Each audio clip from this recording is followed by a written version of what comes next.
కాంగ్రెస్ అగ్రనేత రాహుల్ గాంధీపై సుప్రీంకోర్టు ఆగ్రహం వ్యక్తం చేసింది. 2000 కిలోమీటర్ల భారత భూభాగాన్ని చైనా ఆక్రమించుకుందంటూ రాహుల్ చేసిన వ్యాఖ్యలను తప్పుపట్టింది. చైనా ఆక్రమించిందనే విషయం ఎలా తెలుసంటూ ప్రశ్నించింది సర్వోన్నత న్యాయస్థానం. నిజమైన భారతీయులెవరూ అలా మాట్లాడరంటూ ఘాటు వ్యాఖ్యలు చేసింది.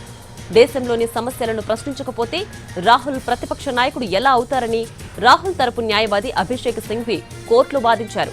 దీంతో ధర్మాసనం మరింత ఆగ్రహించింది. సమస్యపై మాట్లాడాలంటే పార్లమెంట్లో మాట్లాడాలని, సోషల్ మీడియాలో కాదని తెలిపింది.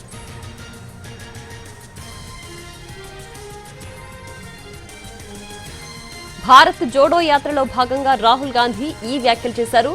గాల్వాన్ లోయలో చైనా సైనికులతో జరిగిన ఘర్షణ సమయంలో దాదాపు 2000 కిలోమీటర్ల భారత భూభాగాన్ని చైనా స్వాధీనం చేసుకుందని రాహుల్ చెప్పారు. ఇది ఢిల్లీ వైశాల్యం కంటే ఎక్కువ అని చెప్పారాయన. ఈ విషయంలో ప్రధాని మోడీ అబద్దాలు చెబుతున్నారని అన్నారు. ఈ వ్యాఖ్యలు వివాదాస్పదంగా మారాయి. సైన్యాన్ని అవమానించేలా మాట్లాడారంటూ 2022లో రాహుల్ గాంధీపై ఉదయ్ శంకర్ శ్రీవాస్తవ అనే వ్యక్తి న్యాయస్థానంలో ఫిర్యాదు చేశారు.